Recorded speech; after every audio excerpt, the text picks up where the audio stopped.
أعوذ بالله من الشيطان الرجيم بسم الله الرحمن الرحيم الحمد لله رب العالمين والصلاة والسلام على أشرف الأنبياء والمرسلين وعلى آله وصحبه أجمعين اللهم امتح علينا حكمتك وانشر علينا من خزائن رحمتك يا أرحم الراحمين يا فتاح يا عليم افتح قلوبنا وفتح العارفين ورزقنا فم النبيين وإلهام الملائكة المقربين اللهم نوّر بكتابك أبصارنا واشرح به صدورنا واستعمل به أبداننا وأطلق به ألسنتنا وقوي به أجناننا وأسرع به أفهامنا وقوي به عزامنا بحولك وقوتك فإنه لا حول ولا قوة إلا بك يا أرحم الراحمين رب اشرح لي صدري ويسر لي أمري واحلل عقدة من لساني يفقهوا قولي أما بعد.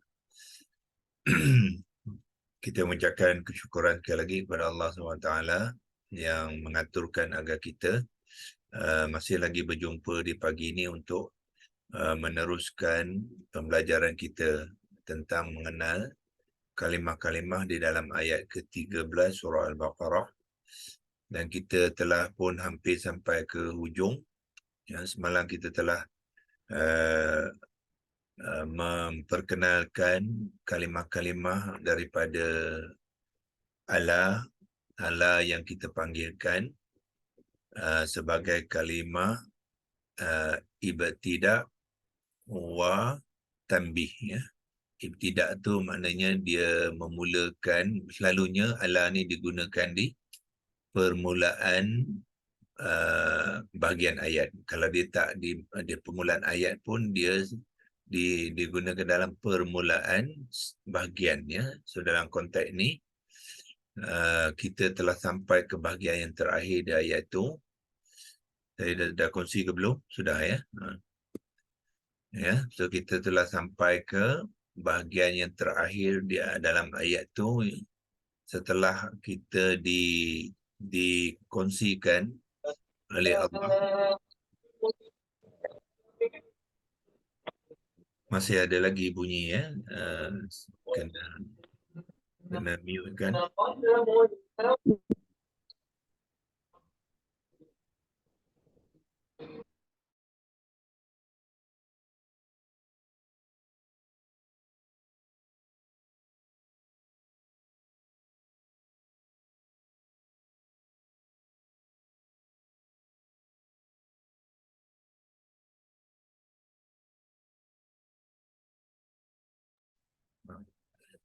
Okey.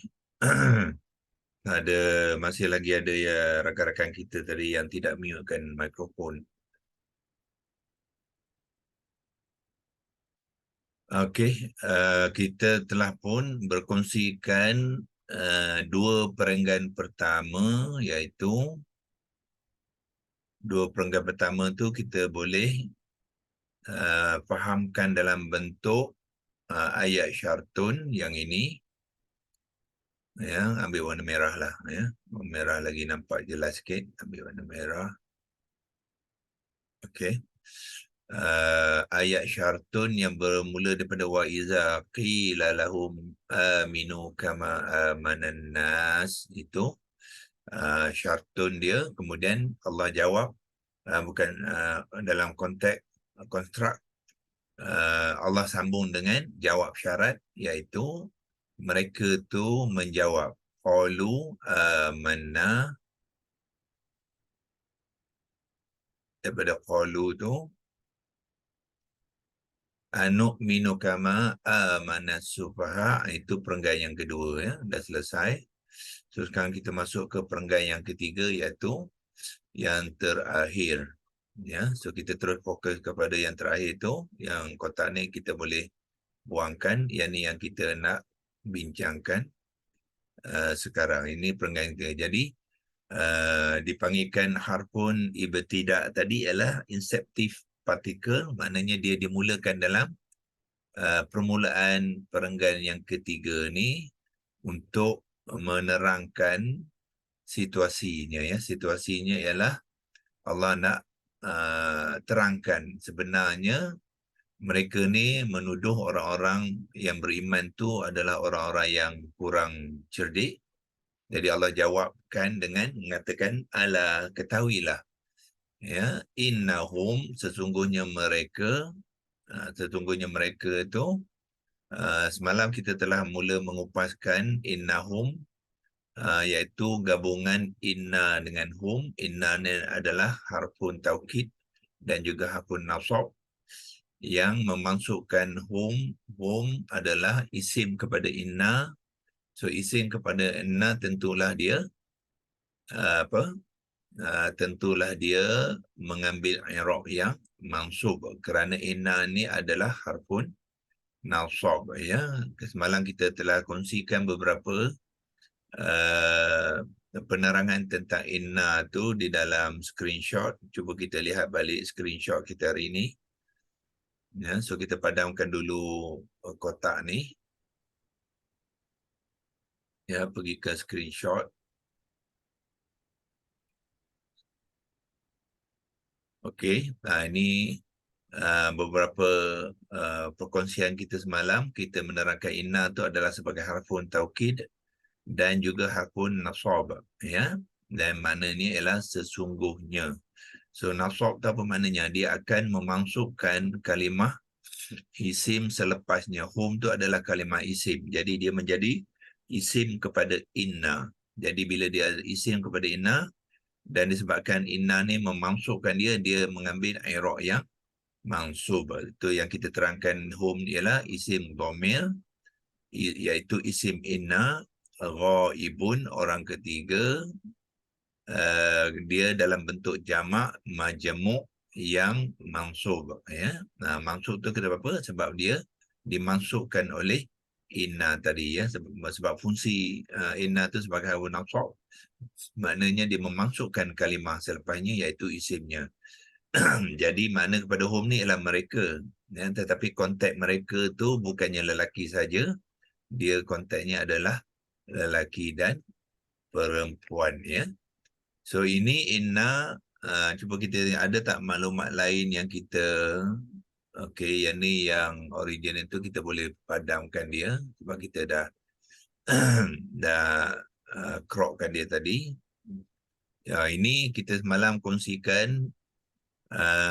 Semalam ada puan apa yang bertanya tu tentang saudara-saudara inna tu. Kita telah bawa ke korpus Quran.com tu untuk melihat, ya, selain pada inna tu. Inna tu fungsi dia apa? Di sinilah di bawah ni, ya, iaitu dia akan memasukkan, ya, ini bahasa Inggeris dia. Subjek dia inna dipanggilkan isim inna, always accusative. Selalunya dalam bentuk yang mansub. Apa saja isim selepasnya akan mengambil i'rab yang mansub. Kemudian dia ada predikat, ya. Ni predikat ni bahasa Melayu pun dah guna predikat. Ya, bahasa Melayu tu predikat. Predikat tu khabar dia. Jadi predikat khabar inna always nominative. Itulah fungsi huruf-huruf inna dan juga saudara-saudaranya ataupun kawan-kawan dia dalam satu grup tu. Sama ada anna ataupun la'alla, lakinna, ka'anna, ni semua akan berfungsi sama dengan inna tu, iaitu dia akan memasukkan isim inna dan akan memarfu'kan khabar inna, ya. Jadi kita pergi kepada leksi logos. Saya telah pun menuliskan ayat itu seterusnya. Ala innahum humus sufaha. So hum adalah isim inna. Jadi kalau ada isim na, jadi adalah khabar dia, ya. Khabarnya sebenarnya ialah as-sufaha'u ni, ya. As-sufaha'u tu adalah khabar kepada innahum. Innahum as-sufaha. Jadi sepatutnya as-sufaha tu khabar lah. Tetapi dia ada juga dimasukkan hum di di sebelumnya untuk membina ayat nominatif, ya. Menjadikan yang struktur ayat ni ialah dua lapis, ya. Dua lapis macam mana? Pertama, hum ni mengambil berperanan sebagai mubtada, ya. Dia mubtada, lepas tu yang ni khabar kepada mubtada hum tu. So maknanya ini satu lapisan, ya. Dan lapisan keduanya lah humus sufaha tu adalah khabar kepada hum tadi. Tu cara nak mengenal dia ada dua lapis tu.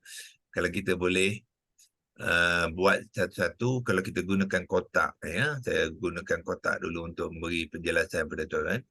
Pertama sekali, lepas innahum tu, hum ni adalah mubtada. Maknanya hum usfah ni satu ayat.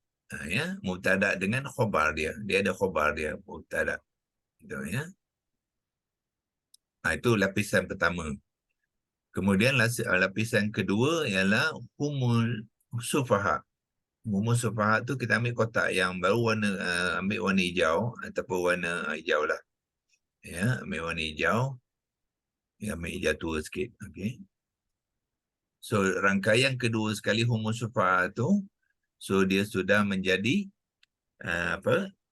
khabar kepada hum yang isim inna tadi jadi khabar, dipanggilkan khabar inna, ya. So kalau kita nak labelkan kotak hijau ni dengan arrow warna hijau lah, mana arrow, ya, yang hijau ni sekarang ni kita boleh terangkan dia sebagai khabar inna. Khabar inna, Khabar inna. Okey.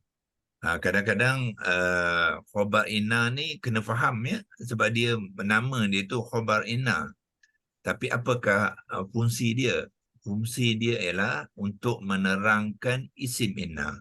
Jadi isim inna hum tu siapa? Hum tu ialah humus sufaha. Itulah yang dimasukkan dengan khabar inna, ya.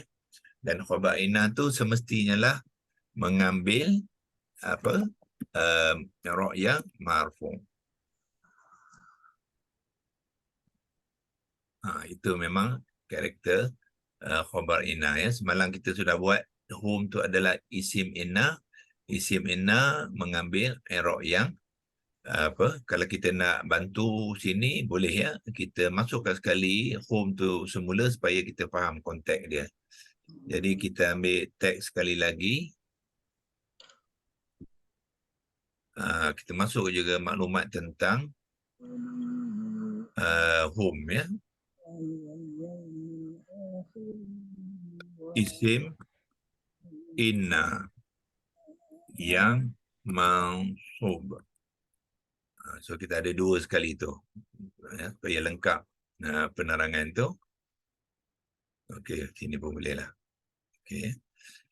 So ada hum tu adalah isim inna. Jadi kita ambil arrow kan juga. Mana arrow di sini? Warna hijau. Okey. Hum adalah isim inna. Jadi humus sufaha tu ialah khabar inna. Ya, khabar inna yang mahu. Itulah pertalian di antara hum dengan humus sufaha yang dibangunkan ataupun diuruskan oleh inna, ya. Inna akan sentiasa memasukkan isim dia dan memarfu'kan khabar dia, ya. Tetapi dalam kotak inna tu juga terdapat pertalian di antara humu dengan as-sufaha tu, ya. Yang tu, so ini satu ayat dengan tersendiri, ya. Ayat tersendiri. Kalau kita nak terangkan khabar inna ni, kita boleh panggilkan dia dalam bentuk ayat, dia bukan bentuk perkataan, ya, sebab dia dua rangkaian tu maknanya dalam bentuk ayat, ya. So bentuk ayat tu kita boleh namakan dia apa? Namakan dia sebagai jumlah. Itu jumlah tu maknanya ayat, khabar, inna. Kalau dia satu perkataan saja, kita panggil dia khabar saja. Tetapi sebab dia ada rangkaian tu, kita panggilkan sebagai jumlah, iaitu satu ayat khabar. Jadi maknanya yang marfu' tu bukannya satu-satu keseluruhan tu. Ayat tu dipanggilkan ayat nominatif, ayat yang marfu' yang berfungsi sebagai khabar inna, ya. Itu dalam kotak yang warna hijau. Tetapi dalam kotak yang hijau tu terbina ayat nominatifnya, iaitu hum, iaitu mubtada yang marfu' dan khabarnya juga yang marfu', ya. So kalau kita nak bantu situ, mungkin kita kena bantu dengan arrow lain agaknya, ya. Yang kita ambil sini, ambil arrow hijau ni, kita cuba bantu kat mana home agaknya kita boleh, yang ni agaknya, atau merah lah, ya. Ambil arrow warna merah. Sebab kita nak menerangkan yang kotak warna merah tu. Okey. Home, ya, kita menunjuk pada home ni dan kita buat catatan, iaitu dia adalah mubtada.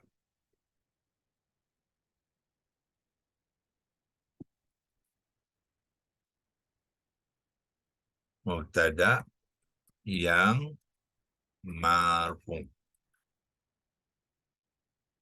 Maknanya selepas home tu dibina ayat baru. Dia mulakan dengan mubtada. Ya, mubtada yang marfu'. Kita letak sinilah.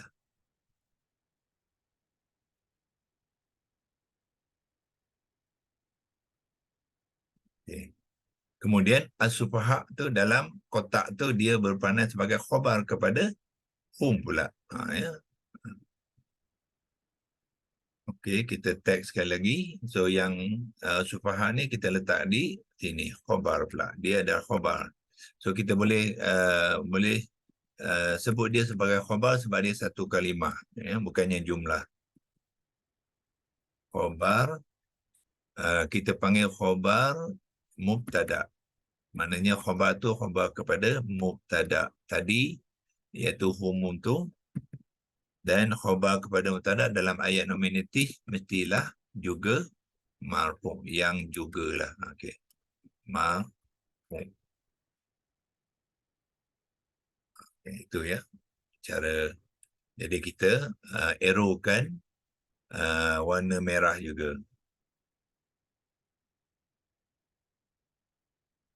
Yang ni. Ya, warna merah dalam tu. Ya.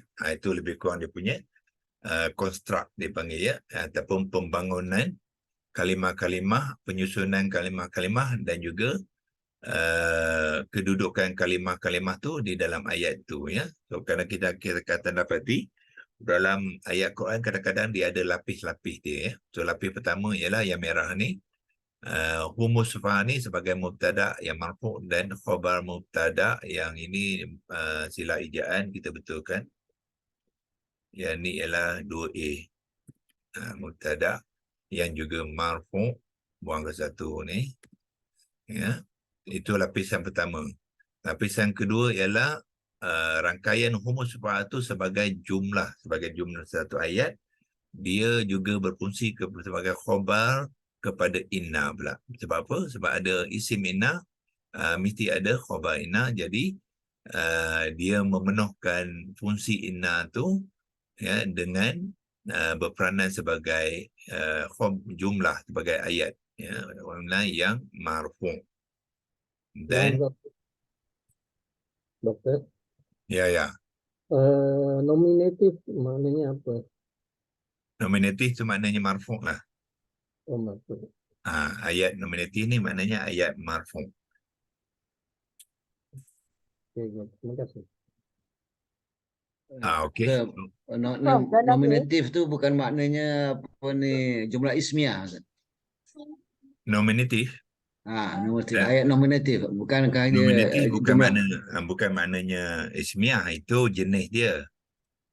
Jenis dia ialah jumlah ismiah lah. Macam ni kalau kita nak masuk tu ayat ni boleh kalau kita nak masukkan ayat tu ayat ismiah, itu jenis ya, tapi status ya. Marfu' semua ni, i'rab ni adalah status. So nominatif ni status, dia ada jenis, ada status. Jenis dia ialah Status dia marfu' ya. status dia marfu' macam tu.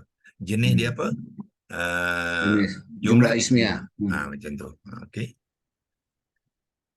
Okey, so kalau kita dah siap ni, kita boleh simpanlah ya. Simpan dah. Screen-kan dia, masuk screenshot. So lain kali kita boleh pergi ke situ, boleh bersihkan ya. Yang mana yang tak perlu kat tepi-tepi ni kita boleh bersihkan ya. So pembentukan kalimah kita sudah buat hari itu, as-sufaha kita sudah buat. Jadi sekarang kita terus kepada ayat ataupun kalimah seterusnya. So ini kita boleh sudah clearkan dan kita boleh terus kepada ayat seterusnya. Okey, iaitu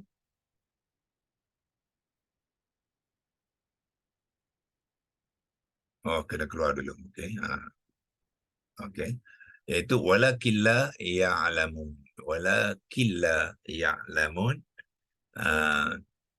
Wala ni dia maknanya dia nak menyambung lah. Ni dah habis selesai satu kisah di sini.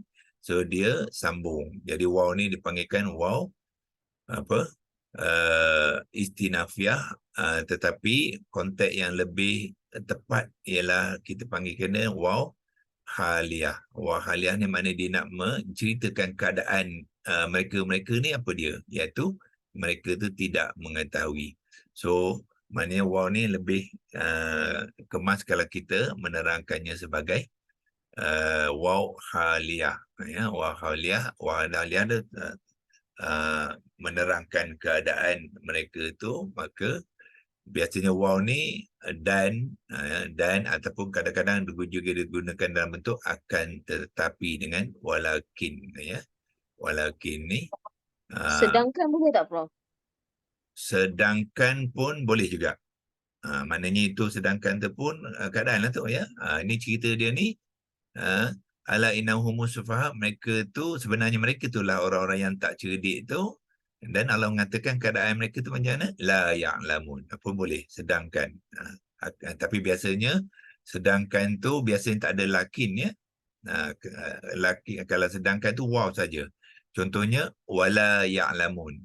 Wala ya'lamun itu sedangkan mereka tidak mengetahui. So sedangkan ni biasanya digunakan tanpa lakin ya. Contohnya sebelum ni kita ada ayat mana, wama yash'urun, ni ya, wama ni dia waw ni juga waw haliyah, dia tak ada lakin. Jadi yang ni biasanya kita akan terjemah sebenarnya sedangkan ma ni tidak, juga harfun nafiah, yash'urun mereka menyedari. Jadi sedangkan mereka tidak menyedari. Wama yakhda'una illa anfusahum, dan tidaklah mereka itu menipu melainkan diri mereka sendiri, sedangkan mereka tidak menyedari. Itu sedangkan ya. Tapi kalau lakin tu kita lebih elok kita masukkan tetapi lah ya. Lakin tu memang makna dia tetapi, so lebih tepat kita masukkan tetapi ya. Dan tetapi, so dan tu maknanya haliyah lah, ataupun akan tetapi mereka tidak menyedari. Yash'urun ni samalah dengan yang atas tadi ya. Yash'urun pun sama, kalimah yang sama ya. Prof nak tanya. Ya. walakin la yash'urun ni dia boleh jadi ke apa khabar kedua ke? Okey, lakin adalah juga harfun nasab. Tadi kita tengok kan ya, dia juga harfun nasab. Jadi harfun nasab mesti ada isim dia dan juga khabar dia. Okey. So isim dia yang mana? Okey, isim dia sini dia tidak dinyatakan. Dia tak nyatakan. Sebenarnya isim tu apa dia? Yang ni lah. Hum ni. Hum tu asalnya. Tapi tidak dinyatakan. Ya. Cuma yang dinyatakan sini ialah khabar dia. Ni khabar lah ni. La yash'urun adalah khabar ya kepada apa tu? Walakin tu. Cuma dia tidak masukkan isimnya di dalam ni ya. Mungkin tidak perlu sebab kita boleh memahaminya. Akan tetapi mereka itu atau maksud dia tetapi mereka sebab apa mereka itu dah ada dimasukkan dalam kalimah fi'il mudhari' ya dengan warna tu mereka, jadi dia tidak masukkan dalam hum ni tetapi mereka itu adalah berperanan sebagai isim kepada walakin. Jadi kalau hum tu adalah mansub seperti macam sini innahum jadi mansub ya. Sepatutnya walakinnahum la yash'urun. Sepatutnya macam itulah, barulah ada isimnya dan ada khabarnya ya. So di dalam ayat-ayat Quran kita akan dapati kadang-kadang isimnya tidak dinyatakan, kadang-kadang khabar pun tidak dinyatakan ya, dan kadang-kadang kedua-duanya dinyatakan. Cuma kita nak pandai melihat daripada maklumat-maklumat itu untuk ya membina susun kata kalimah-kalimah tu supaya dia membina ayat yang bersesuaian insya-Allah. Okey, so dengan apa mengapa kita ke situ ya, kita belah bawah ni sebenarnya ni. Kalau kita tengok kedua-dua ayat 12 dengan ujung ayat ketiga ni, tuan tengok dia punya konstruk sama aja. Ingat ya? Ala innahum humul mufsidun walakin la yash'urun. Cuma beza dia yang atas tu dia nak menceritakan mereka tu apa? Al-mufsidun, iaitu orang-orang yang membuat kerosakan. Di sini Allah nak menceritakan mereka tu iaitu orang munafik tu apa? As-sufaha. Mereka itulah orang yang kurang cerdik itu ya. Dan walakila sedangkan ataupun akan tetapi mereka tidak mengetahui. So ini mereka tidak menyedari, ini mereka tidak mengetahui akan keadaan mereka. So dengan ayat 12 dengan ayat 13 maknanya kita dah dapat gambaran yang lebih lah ya. Orang-orang ni apa? Orang ni adalah orang-orang yang membuat kerosakan dan juga orang-orang yang tak berapa pandai. Kalau bahasa kasarnya kita kata orang bodoh lah ya. Orang yang kurang cerdik itu. Dan dalam kedua-dua keadaan itu mereka tidak menyedari dan mereka tidak mengetahui ya. Mereka mengetahui, sebab itu mereka teruskan perbuatan mereka tu ya. Sebab apa?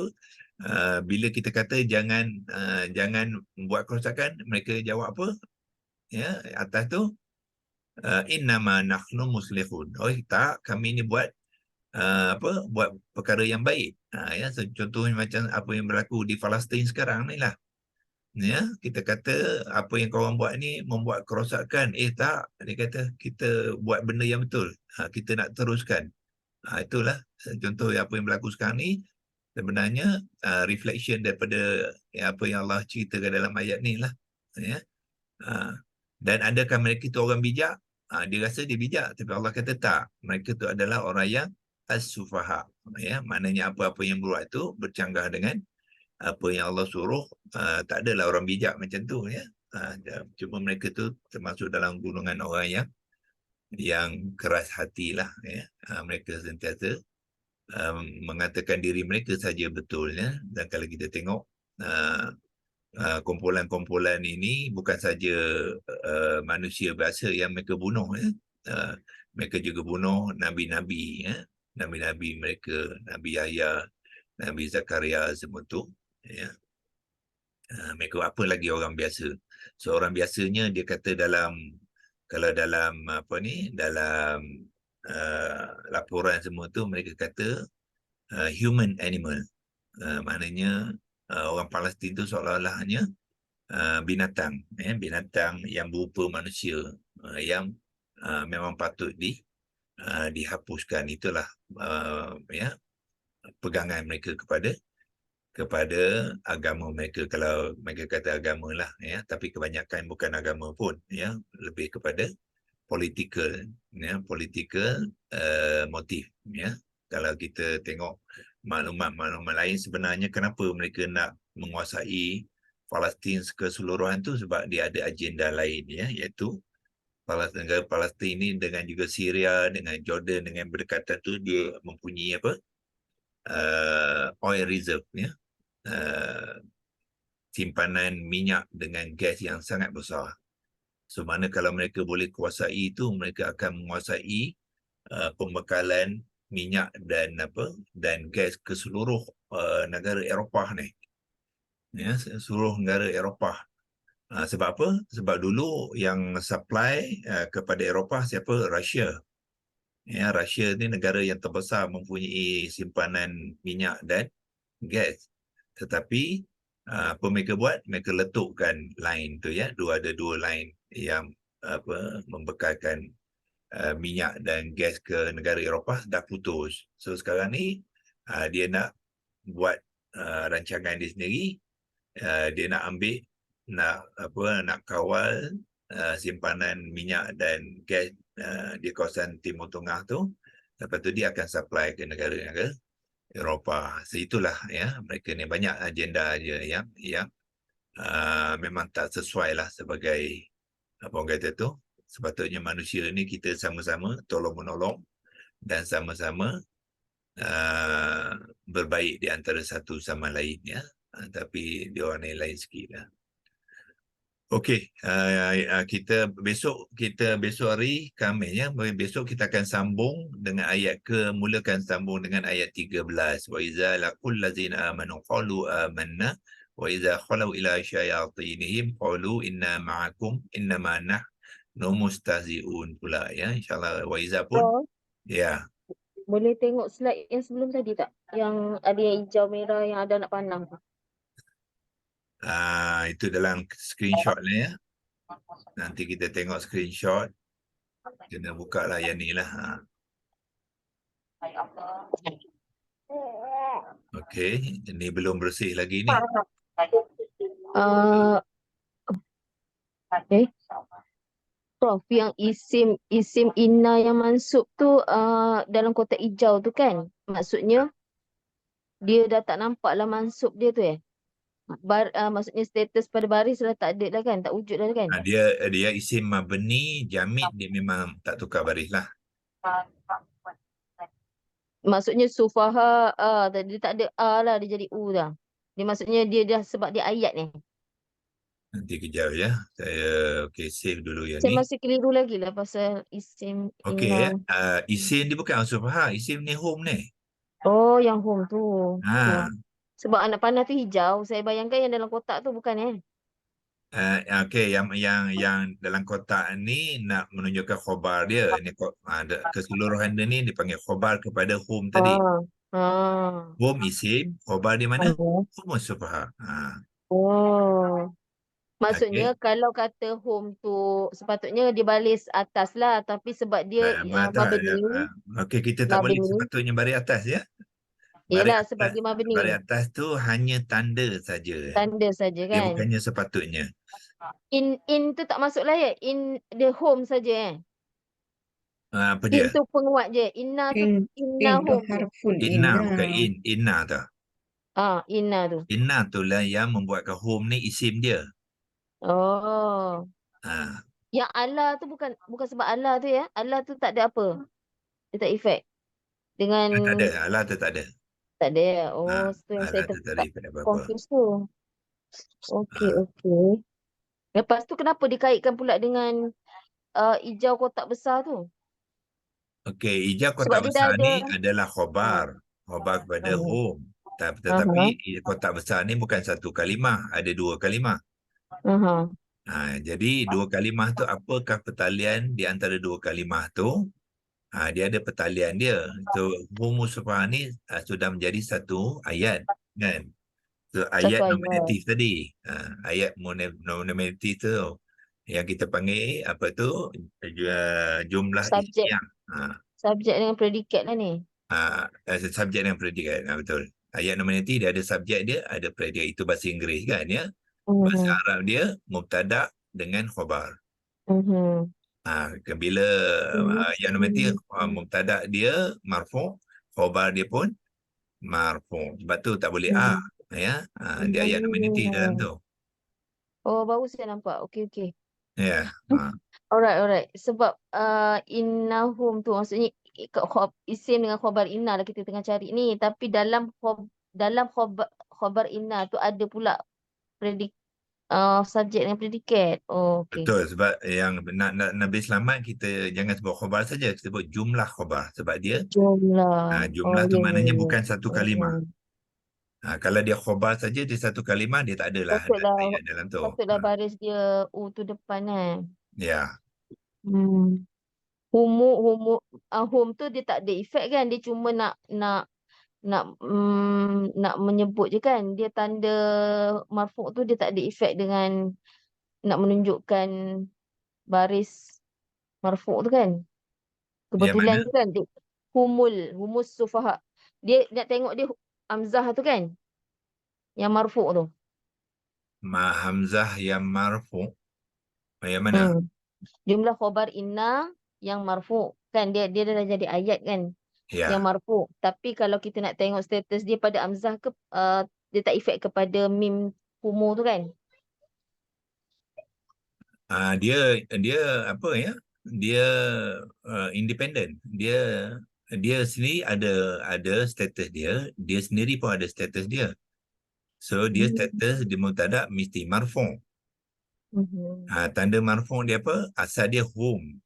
Mim tu sukun, tapi sebab dia bertemu dengan Dua lam dengan sin dia kena sakinah. hidupkan dengan baris depan lah ya.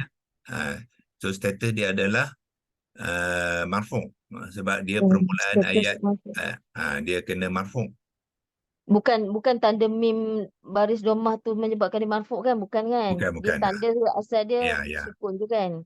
Sepatutnya dia tanda sukun ya. Tanda sukun. Okay. Jadi dia ditukarkan baris hadapan tu bukan sebab marfu'. Sebab dia nak menyebut, kalau tidak tak boleh nak sebut ya. Dihidupkan dengan tanda dhammah. Jadi status hum tu adalah marfu'. Okey, tapi kalau kes yang ini kan dia dalam kotak hijau besar tu dia marfu' kan status ayat tu. Dia adakah dikenal pasti, misalnya saya tak tahu sangat ayat ni, saya tengok dekat hamzah tu berbaris domah boleh ke? Tak Tidak. boleh juga. Tak boleh. Kalau jumlah kita tak boleh tengok satu-satu. Kenapa dia mengambil baris hamzah depan tu? Ini sebab dia khabar kepada hum tadi. Khabar kepada hum. Hum mubtada marfu', dia kena marfu'. Dalam ni. Yang ni. Sebab tu dia kena baris depan. Pelik juga subjek pun marfu', khabar pun marfu'. Mubtada tu lah. Memang ayat nominatif macam tu. Dia punya karakter dia.